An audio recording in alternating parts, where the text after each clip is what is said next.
وہ اپنے شریک حیات کے ساتھ حسن سلوک کرتے ہیں اور ان سے معاوضہ کی توقع رکھتے ہیں جب انہیں اللہ تعالیٰ کی رضا کے لیے کام کرنا چاہیے، جیسا کہ اس نے انہیں حکم دیا کہ وہ اپنے شریک حیات کے ساتھ حسن سلوک کرے۔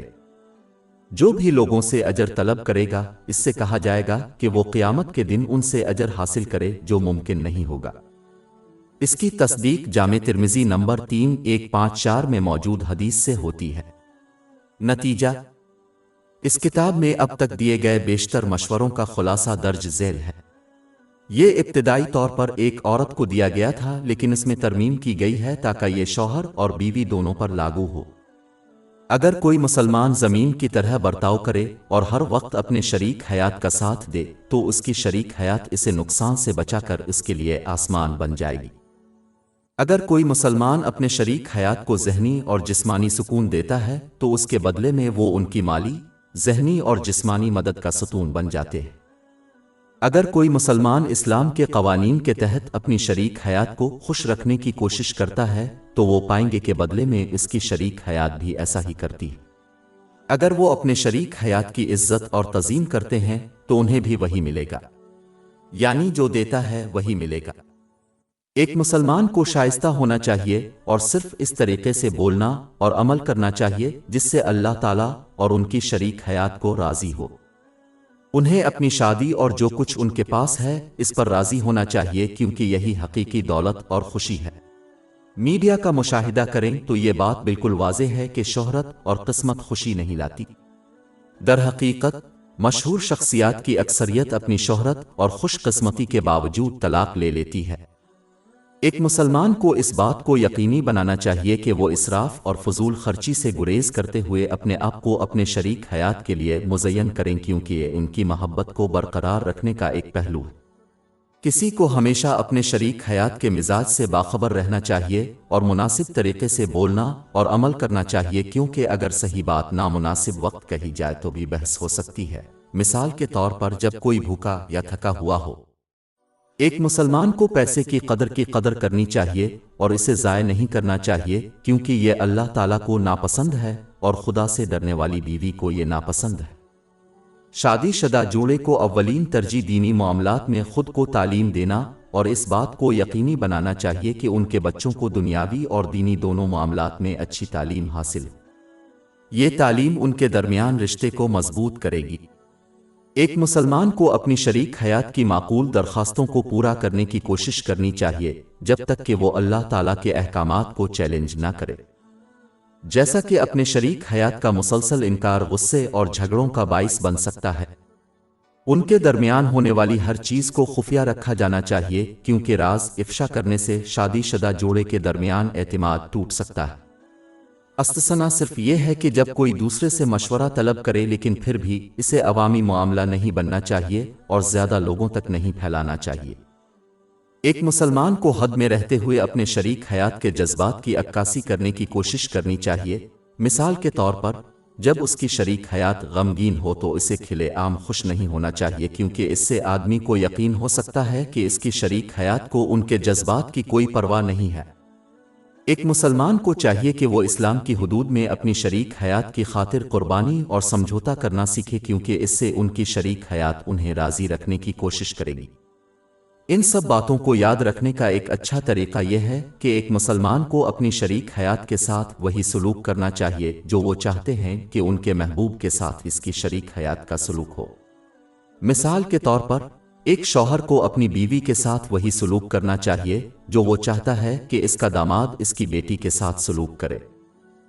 بیوی اپنے شوہر کے ساتھ وہی سلوک کرے جو وہ چاہتی ہے کہ اس کی بہو اپنے بیٹے کے ساتھ سلوک کرے۔ صرف اس ذہنیت کو اپنانا ہی شادی کے اندر ان گنت مسائل کو حل کرنے کے لیے کافی ہوگا۔